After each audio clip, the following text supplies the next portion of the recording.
মাঝে আর মাত্র একটা দিন, তারপরেই রাজ্যের মুখ্যমন্ত্রী মমতা বন্দ্যোপাধ্যায় তিনি আসছেন তারকেশ্বরের বালিগড়িতে একটি প্রশাসনিক বৈঠক করবেন এবং তার জন্য প্রস্তুতি প্রায় সারা বলা যায়।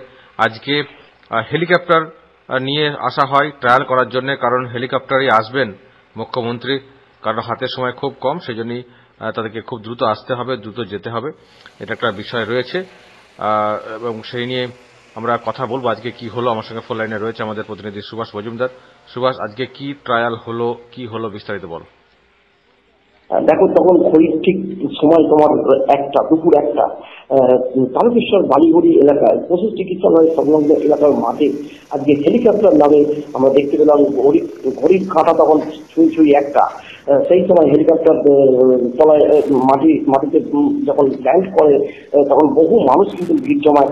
আজকে মূলত দেখো আর একটা দিন বাকি, সাজো সাজো রথ এলাকায় যেখানে মাটি উৎসব তিনি উদ্বোধন করবেন, পাশাপাশি জনসভা করবেন, প্রশাসনিক যে জনসভা সেই জনসভা ছাড়বেন। অন্যদিকে তিনি মন্দির আসার একটা সম্ভাবনা প্রবল আছে বলে আমরা ঘনিষ্ঠ মহল সূত্রে জানতে পেরেছি, প্রশাসনের একটা ঘনিষ্ঠ মহল থেকে আমরা জানতে পেরেছি। এই হচ্ছে তার রুটিন প্রোগ্রাম 22 তারিখে। তুমি দেখো, এর আগেও একটা আসার একটা ছিল, তুমি জানো যে ধর্ণা বসার জন্য মূলত পিছিয়ে যায় এবং 22 তারিখ সব ডেট নিয়ে নেমেছেন আধিকারিকরা।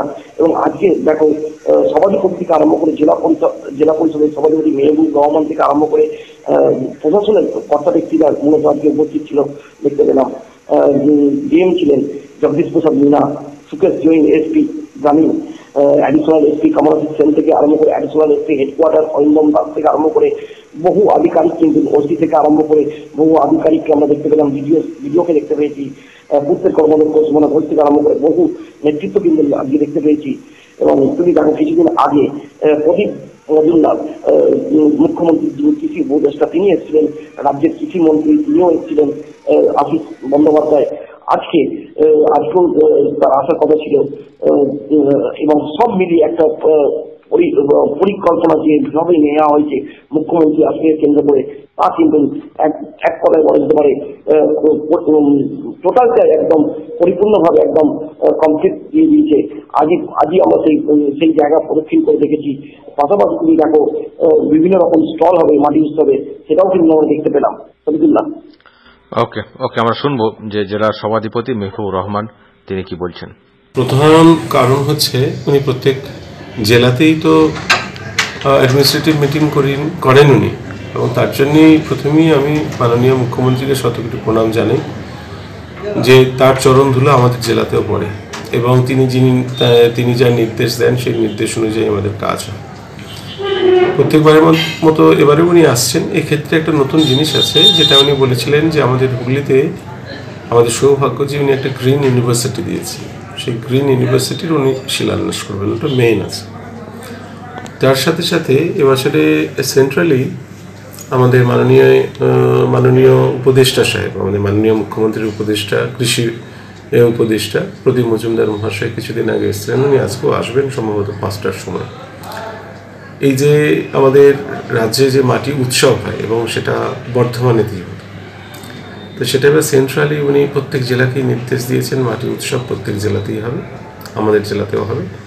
কিন্তু যেহেতু আজ 22 তারিখে মাননীয় মুখ্যমন্ত্রী আসছেন, তো এখান থেকেই উনি ওনার মাটি উৎসবটা ইনঅগুরেশন আমাদের হুগলি থেকেই উনি করিয়ে দেবেন। সব জেলাতে একই সঙ্গে উনি নির্দেশ দেবেন, মানে উদ্বোধন করবেন আর কি মাটি উৎসবে। তাহলে গ্রিন ইউনিভার্সিটি, মাটি উৎসব, হেলথের বিভিন্ন বিষয় আছে, আমাদের সদরেরও কিছু নতুন কিছু সেট আপ আছে, বিভিন্ন রকম ডিস্ট্রিবিউশন। এবং সব থেকে আপনাদের শুনে ভালো লাগবে যে মাননীয় মুখ্যমন্ত্রী মমতা বন্দ্যোপাধ্যায় মহাশয়া যে কৃষক বন্ধুর যেটা বলেছেন, সেই কৃষক বন্ধুর ব্যাপারটা নিয়েও উনি ডিস্ট্রিবিউশন যত আছে আমাদের বিভিন্ন রকম কাজকর্ম এবং যারা বেনিফিশিয়ারিজ আছে, উপভোক্তা আছে, তাদেরকে বিভিন্ন ডিস্ট্রিবিউশন হবে। এই টোটাল ব্যাপারটাই ওখানে হবে।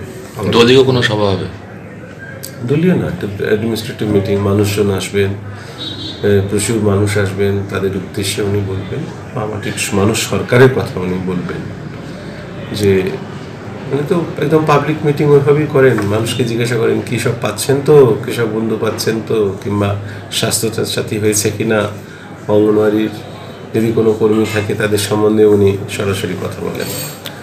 কৃষক ভাইদেরকেও বলেন যে আপনারা কাস্টম হিয়ারিং সেন্টারের মাধ্যমে থ্রেশার পাচ্ছেন তো, কিংবা কৃষি মানে চাষবাস করতে গিয়ে কৃষি যন্ত্রপাতিগুলো পাচ্ছেন তো, ডাইরেক্ট বলেন আর।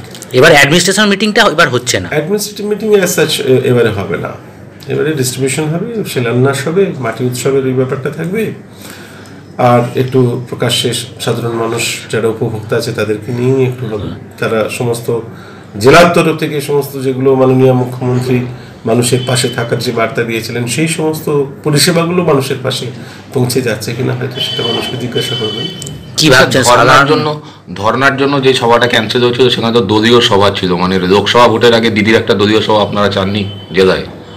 উনি করবেন তো, যখন ভোট হবে, আমরা তো রাজনীতি করি, উনিও তো রাজনীতি করেন, লোকসভা ভোটটা যখন হবে তখন তো উনি আসবেন, তখন দলের প্রচার করবেন। এটা তো অ্যাডমিনিস্ট্রেশনের ব্যাপার, মানুষকে বলবেন, সাধারণ মানুষকে বলবেন, উপভোক্তারা যাবে, তারা দেখবেন, তারা তো নয়নের মণি হয়ে গেছে। মমতা বন্দ্যোপাধ্যায় এখন নয়নের মণি পশ্চিমবঙ্গের কাছে, এবং আমরা স্থির বিশ্বাস করি ভারতবর্ষের উনি নয়নের মণি হবেন। মানুষকে নিয়েই তো রাজনীতি, আর মানুষের জন্যই তো রাজনীতি, মানুষকে নিয়ে রাজনীতি, মানুষের জন্যই রাজনীতি। তো মানুষকে নিয়ে রাজনীতিটা কেন? মানুষের জন্য। সেই মানুষের জন্য মানুষকে কি পরিষেবা দিচ্ছেন ডাইরেক্ট একদম চোখে দেখবেন এবং মানুষকে বলবেন পাচ্ছ তো, মানুষ বলবে হ্যাঁ পাচ্ছি, সেটাই আমার ভালো লাগা। কি ভাবছেন জনসমাগম কিরকম হবে? প্রচুর লোক, 40-50,000 লোক মিনিমাম ধরে গিয়েছে, মিনিমাম মানে 40-50-60,000 লোক হবে। আপনার প্রস্তুতি কি শেষ মুহূর্তে চলছে? আমাদের প্রস্তুতি তো হুগলি জেলার সব জায়গাতেই বিভিন্ন ব্যাপারেই প্রস্তুত থাকে, প্রস্তুতিও চলছে পুরো, আমাদের প্রায় রেডি হয়েই এসছে। আমি জাস্ট ওখান থেকে এলাম, আমার ডিএম সাহেব আছেন, এসপি সাহেব আছেন, এডিএম সাহেব থেকে শুরু করে এসডিও সাহেব থেকে শুরু করে প্রশাসনের এদিকে লোক, ওদিকে এসপি সাহেব, এএসপি সাহেব এবং সমস্ত ওসি আইসি, তারাও সমস্ত হেলিপ্যাড যেখানে মাননীয় মুখ্যমন্ত্রী যেখানে নামবেন সেই হেলিপ্যাডগুলো, তার ব্যবস্থাপনা, সিকিউরিটি অ্যারেঞ্জমেন্ট, মানুষজনের কোনো অসুবিধা যেন না হয়, সমস্ত ব্যাপারটাই অত্যন্ত সুন্দরভাবে দেখাশোনা হচ্ছে। আছেন আমাদের ডিএম সাহেব সবসময় আছেন, এসপি সাহেব সবসময় আছেন।